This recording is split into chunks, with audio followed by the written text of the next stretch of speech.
Hi hello everyone, welcome and welcome back to my channel. आज मैं आप सभी लोगों से आईडीटी की स्ट्रेटजी डिस्कस करना चाहूँगी कि how to score 60 plus marks in IDT. First of all मैं थोड़ा मटेरियल के बारे में डिस्कस कर लेते हैं। I have used C Vishal Bhattar sir study mat and sir का question bank is a little bit बल्कि मुझे जो लगता है। So personally I used Atul Agrawal sir question bank. तो ये तो हुआ what material I have used. Now what should be the strategy. हम तैयारी we should do our preparation according to the weightage given by the ICAI। सबसे पहले आप supply का चैप्टर कर सकते हैं। सप्लाई का चैप्टर करने के बाद आप you can go with the place of supply and time of supply, RCM। ये चैप्टर्स आप अपना प्रिपेयर कर सकते हैं। उसके बाद आप ITC कर सकते हैं। उसके बाद मैं आपको ये सजेस्ट करूँगी कि ये टॉपिक्स करने के बाद अपना प्रोसीजरल पार्ट पे थोड़ा सा ध्यान दे दो। जैसे कि जो भी प्रोसीजरल पार्ट है GST में, आप वो अच्छे से कवर करो। That will give you 35 marks की वेटेज वो चैप्टर्स रखते हैं। एंड उसको इस तरह से समराइज़ करके रखो फॉर द लास्ट डे। आप एक इंटरेस्ट की एक चार्ट बना लो, सारे GST का एंड कस्टम्स का एक चार्ट प्रिपेयर कर लो।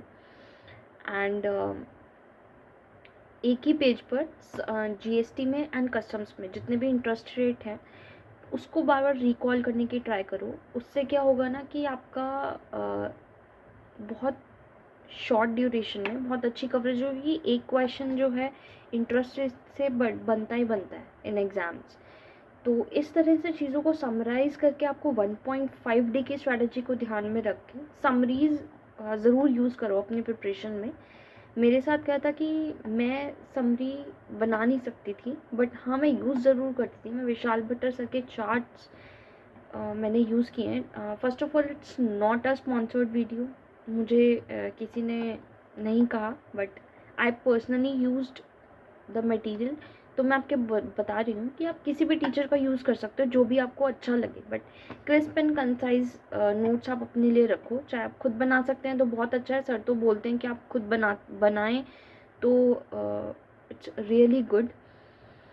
एंड अगर आप किसी टीचर का भी फॉलो करते हैं इट्स वेल एंड गुड, वो भी चल सकता है। एंड आफ्टर दैट बहुत बच्चे क्या करते हैं कि प्रोविज़न पढ़ के चले जाते हैं और वहाँ पर वो जो मार्क्स हैं वो 40 to 50 में रह जाते हैं।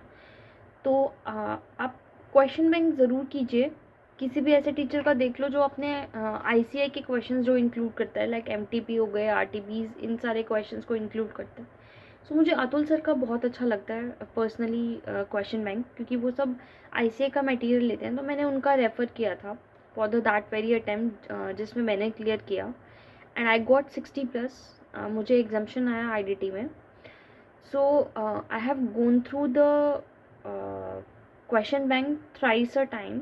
मैंने 3 टाइम्स क्वेश्चन बैंक को गो थ्रू किया था। And for MCQs case scenarios I referred it like only ICAI's case scenarios. मैंने ICAI के केस सिनेरियोज को 2 से 3 बार, जितनी भी बार पॉसिबल था मेरे लिए, 2 से 3 बार मैंने उसको प्रिपेयर किया था। तो it help me to score exemption in IDT। इस तरह से आप प्रिपेयर करेंगे तो डेफिनेटली आपको भी एग्जाम्शन स्कोर कर सकते हैं इन IDT। एंड और मैं आपको ये सजेस्ट करूँगी, जैसे TDS टॉपिक है, कई बार TDS टॉपिक में से भी फर्स्ट क्वेश्चन 8 मार्क्स का डाल देता है institute. And circulars are also plays a important role. बहुत सारे अटैम्प्ट में इंस्टीट्यूट ऐसे करता है कि सर्कुलर से पेपर फर्स्ट क्वेश्चन 16 मार्क्स का जो क्वेश्चन है, फर्स्ट क्वेश्चन 16 मार्क्स का सर्कुलर्स में से सर्कुलर्स की एडजस्टमेंट डाल देते हैं। तो वहाँ पर वो क्रैक करना मुश्किल हो जाता है। तो आप लोगों को ये ध्यान रखना है कि आपको ये सब चीज़ें फॉलो करते हुए चलना है कि आप सर्कुलर्स को भी ऐसे नहीं, सर्कुलर्स की भी समरी ले लो या फर्स्ट टाइम आप जब पढ़ रहे हो तब उसके साथ साथ समरी बनाते जाओ कि इस सर्कुलर में ये चीज़ लिखी है, एक छोटा सा चार्ट बना लो उसका कि हाँ वही रेफ़र करो आप 1.5 डे में। सबसे इम्पोर्टेंट सीए के एग्ज़ाम्स में 1.5 डे की स्ट्रेटजी है, कितना आप रिवाइज कर रहे हो दैट 1.5 डे। एंड क्वेश्चन को भी मैं ये सजेस्ट करूँगी कि आपका जो फर्स्ट रिवीजन में क्वेश्चन बहुत इजीली सॉल्व हो जाते हैं, आप उसको दोबारा ना देखें, और जिस क्वेश्चन में आप प्रॉब्लम फेस कर रहे हैं उसको एक हाईलाइट करके रख लो, and after with the very next day आप उसको रेफ़र करो।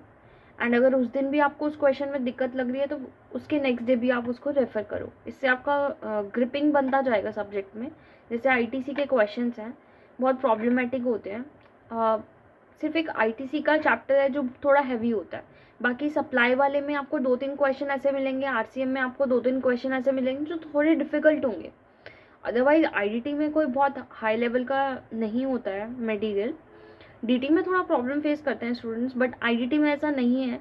तो वही जो 2-4 क्वेश्चंस है वही ही आपको रिपीट मोड पे रिवाइज करने हैं, तो इससे आपकी बहुत अच्छी प्रिपरेशन हो जाती है।